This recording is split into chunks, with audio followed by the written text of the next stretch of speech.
Yeah thank you అడిగినందుకు. ఒకసారి నవదీప్ గారు కాదు ఆయనకి ఇద్దామా?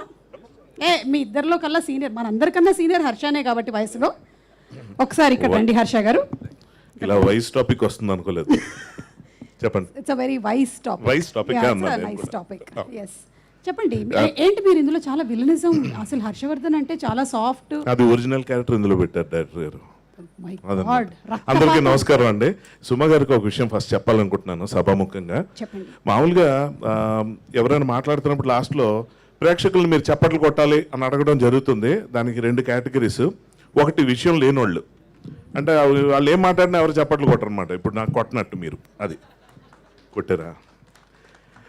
రెండోది ఏంటంటే ఎప్పుడు ఆపుతారో స్పీచ్ తెలియని వాళ్ళు కొట్టరు చప్పట్లు. సుమా గారు ఆ కేటగిరీ. సో ఇంకా మాట్లాడతారేమో అని చెప్పి అందరు సైలెంట్గా ఉన్నారు తప్ప మీ అభిమానులందరినీ మీరు తక్కువగా అంచనా వేశారు సుమ గారు. వాళ్ళు నన్ను చూసి అవాక్కైపోయి చప్పట్లు కొట్టడం కూడా మర్చిపోయి ఉన్నారు. హర్ష పక్క ఫ్లాట్ లోనే ఉన్నారు, జాగ్రత్త. ఆవిడ పొగిడే అవకాశం పక్క వాళ్ళకి ఎవరు? ఈ సినిమా టైటిల్ కి నాకు ఉన్న సంబంధం ఆవిడకన్నా బాగా ఎవరికి తెలియదు. ఎందుకంటే ఆ భర్త గారు ఆడించే నాట్యంలో మేము అందరం చాలా మందిలో నేను ఒకడిని.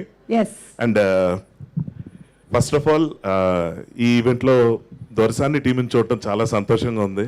Anand and Shivathmika and of course మా ప్రొడ్యూసర్ గారు మధురశేఖర్ గారు.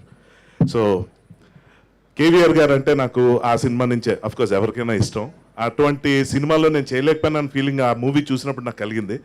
సో ఆ నెక్స్ట్ ఫిల్మ్లో నా ఛాన్స్ దొరికింది అనేటప్పుడు చాలా హ్యాపీ ఫీల్ అయ్యాను. అండ్ మా ఇంటికి వచ్చారు, స్టోరీ చెప్తా అంటే చాలా సిన్సియర్గా వింటున్నా. ఇందులో మీరు విలన్ అని కూడా అన్నారు.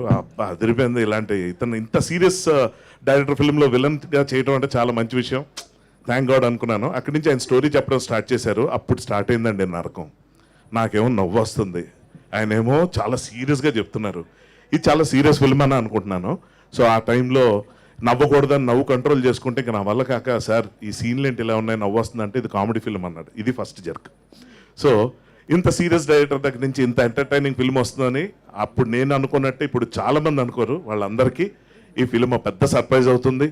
అలాగే ఈ సినిమాలో హీరోగా యాక్ట్ చేసిన అంటే తన హీరో కింద చెప్పే కన్నా ముందు ఏంటంటే ఇప్పుడున్న కాంపిటీషన్లో తను ఎలా బయటికి రావాలి, ఎలాగ నిలదొక్కోవాలి, వాళ్ళ నాన్నగారు పేరు ధనియేల గారి పేరు ఎలా నిలబెట్టాలి అన్న దాని మీద చాలా పెద్ద ప్లాన్ వేసుకొని వచ్చాడు. అదేంటంటే సెల్ఫ్ ఎంప్లాయ్మెంట్ స్కీమ్ అంటారు కదా, అలాగా అతనే స్టోరీ రాసుకొని స్క్రీన్ ప్లేలో కూడా వర్క్ చేసి ఆ విధంగా చాలా బాగా మంచి సర్ప్రైజ్ ఇచ్చాడు అబ్బాయి. తన రైటర్ కూడా తెలిసిందే. నాకు రైటర్స్ అంటే చాలా ఇష్టం కాబట్టి ఫస్ట్ అప్రిసియేషన్ దానికి ఇస్తున్నాను.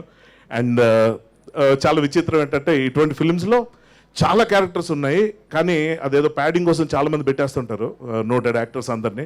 కానీ ఇందులో కనిపించే చిన్న చిన్న క్యారెక్టర్స్ చేసిన వాళ్ళు కూడా సిగ్నేచర్ ఉండటం అన్నది ఈ కథలో ఉన్న ప్రత్యేకత. అందుకే ఈ సినిమా నాకు చాలా ఇష్టమైంది.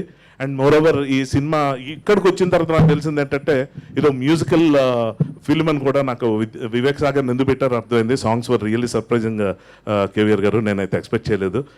నాకు కూడా ఇది సర్ప్రైజింగ్ ఉంది. అలాగే భరతనాట్యం అంటే ఏంటి అన్న క్యూరియాసిటీ అందరిలో బాగా డెవలప్ అయింది. డెఫినెట్గా వాళ్ళందరికీ ఈ సినిమాలో మంచి దాని మీనింగ్ తెలుస్తుందని నమ్ముతున్నాను. ఐ విష్ పాయల్ గారు ప్రొడ్యూసర్, ఆవిడని చాలామంది పని కట్టుకుని ప్రొడ్యూసర్ పరిచయం చెప్తే హీరోయిన్ అనుకుంటున్నారు. And such a wonderful team. అసలు స్ట్రెస్ అన్నది లేకుండా ఇందాక ఆదిత్య గారు చెప్పినట్టు ఆవిడ కాన్ఫిడెంట్గా రిప్లై అవి ఇస్తుంటే ఆ స్ట్రెస్ అన్నది లేకుండా చేశారంటే సినిమా ఎంత బాగా వచ్చింది అన్నది అక్కడ అర్థమైపోతుంది. I wish the entire team all the best. And దీనికి చీఫ్ గెస్ట్గా వచ్చిన మ్యామ్ జీవిత గారికి అందరికీ పేరున and my personal favourite actor Navdeep గారికి థ్యాంక్స్ చెప్పుకుంటున్నాను. Thank you. All the best one and all. Thank you so much Harshavardhan garu. ఒక పాటతో ఏమైనా ఎండ్ చేస్తారేమో అనుకున్నాను. భరతనాట్యం అందరూ నాట్యం అంటారు, ఏదైనా ఒక సాంగ్ అట్లా పాట పాడితే ఎండ్ అయిపోతుందని చేయట్లేదండి. మీరు పాట పాడితే ఎండ్ అవ్వదు, నేను పాట పాడితే ఎండ్ అవుతుంది. Anyway thank you. నవదీప్ గారు ప్లీజ్.